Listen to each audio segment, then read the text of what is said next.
Alright, what's going on everyone? My name is Augment and welcome to my very first video here on YouTube. As the title suggests, this is a brand new series that I wanna start and get going and see where it goes from here.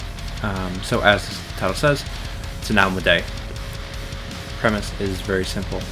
Every day I'm going to listen to a new album in full, whether that's an album that I personally haven't heard before or a new record that just got released, as well as here and there listen to some albums that I love, just for the sake of discussing, because one of my favorite things to do is discussing music. So for the very first episode of this series, I wanted to talk about an album that just got released, which is the new Currents record, Currents: The Way It Ends.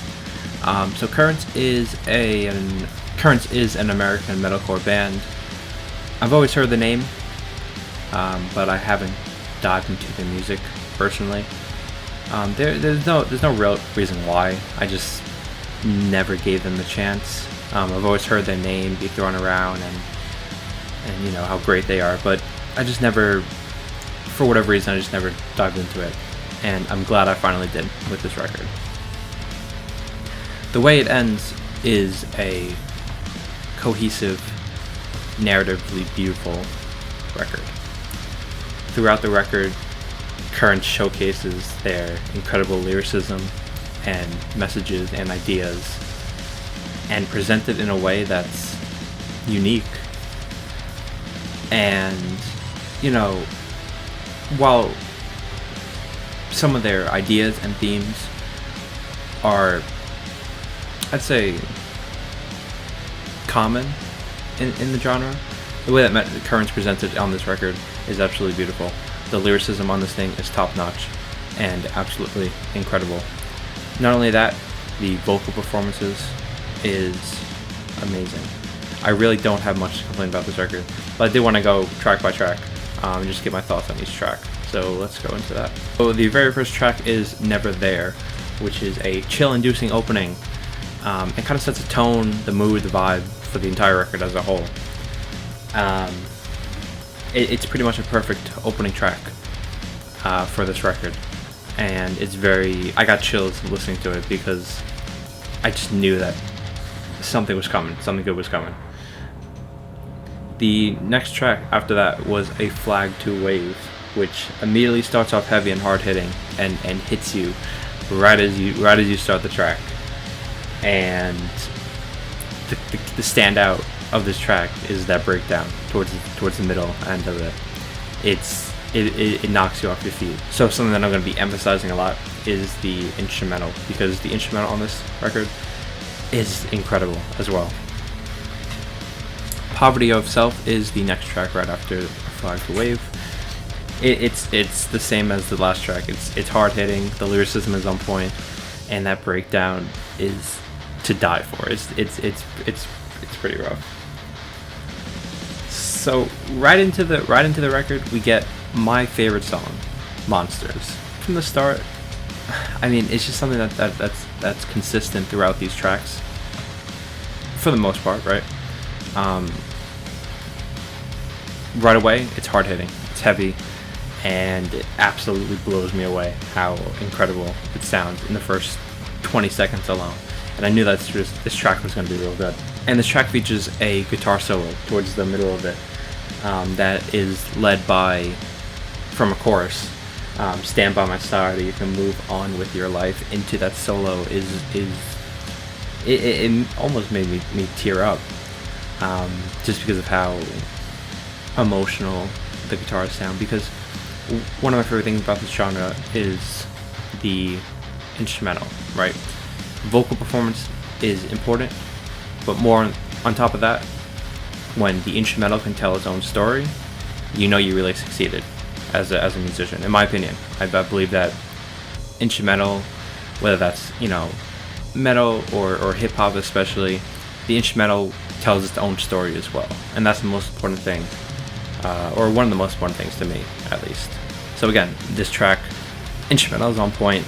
The breakdown is it's gnarly, it knocks you off your feet, and it's just a great track. It's really incredible.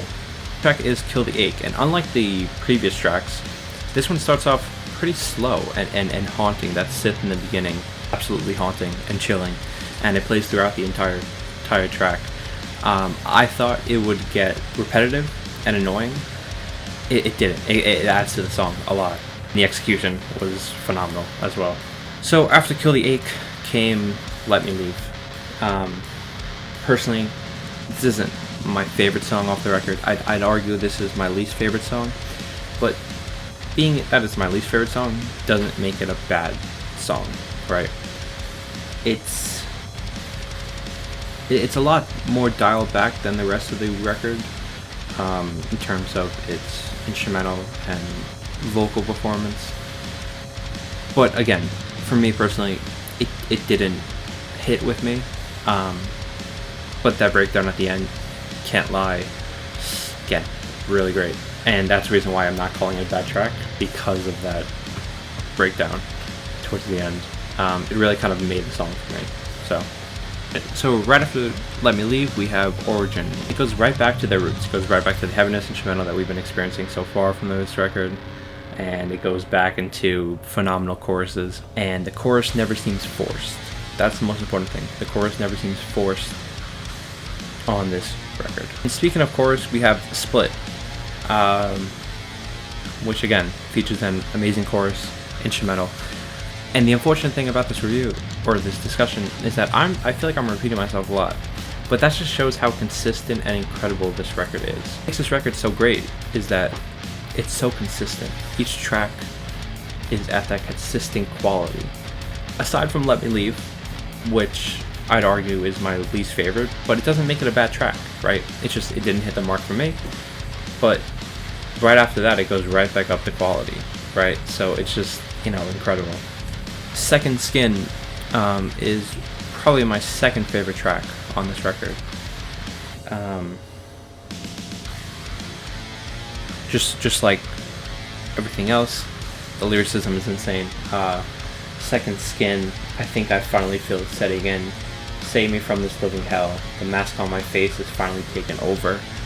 Not only the lyrics, but the vocal performance and the instrumental as well. They complement each other perfectly. And How I Fall Apart, the second to last track on this record, is absolutely chilling. There's an emotional guitar solo towards the later half of this track, and it just fills you with so much emotion. And that's what I love about this genre so much, is the use of instrumentals to tell a story. And I repeated that a lot, I've said that a lot, but I want to emphasize that instrumentals do play a big factor in my enjoyment of music, because without a strong foundation, everything else is going to crash. Again, fine if your emphasis is on vocal performance and everything, that's fine, right? For me personally, instrumental is really what is the backbone of music, and I think a lot of people would agree with that, but I like to emphasize it a lot because of just the foundation aspect of it. And when it breaks away from the foundation to tell its own story, such as a solo or something, that's incredible as well. So How I Fall Apart does that perfectly. And getting to the last track, Better Days, I really didn't want to get here, because I knew that the record was coming to a close, because I enjoyed this record so much. Pre-chorus on the song, absolutely mind-blowing. The chorus as well is amazing. We spiral. One of my favorite lines from this track. We spiral downward endlessly, but is the bottom where we're meant to be, which kind of ties into the album cover as well. So as a whole, man, this album slaps. This album slaps pretty hard. The lyricism and instrumental on this thing is absolutely incredible, phenomenal, top notch. Again, my only complaint really is Let Me Leave. It's not a bad song. It's not a bad track. It's just with the rest of this record and how incredible it is, it feels a little lackluster. But again, as time goes on and more listens, I'm sure I'm gonna come to enjoy it a lot more. That's just usually what happens with these kind of tracks, where I don't appreciate it the first time, but as time goes on, I love it a lot more. So yeah, I mean, again, this record was incredible, and I'm really glad that I did give it a listen, and I'm definitely going to go check out some more Currents records. And if you guys want to hear me do a review discussion on another Currents record for an album a day, definitely leave it in the comment section below, and I definitely will get to it, because this series works when you guys give me feedback, and that's the most important thing. I want to make this a discussion, not necessarily me telling you how the music is, me opening up dialogue and me telling you how I feel, and then you guys telling me how you feel about the music, because that's one of the things, again, it's one of my favorite things, talking about music and discussing in general. So, Currents, the way it ends, I'm going to have to give it a 9 out of 10. I really can't see myself giving it anything else besides that. Anything lower would be just disrespectful. My enjoyment from this record was absolutely insane. And I'm definitely looking forward to checking out some more Currents records. So again, if you guys did enjoy this, make sure you leave a comment, subscribe, and like for more videos. I'm planning on making this a daily series, as the title suggests, an album a day. And also, thank you guys for watching this. This is my very first video, so of course, if you have suggestions, feedback, criticism, let me know. Definitely willing to improve, and I want to make this something that I can enjoy making and you guys enjoy watching. That's the most important thing for me. So again, hope you guys did enjoy this, and I will catch you all next time.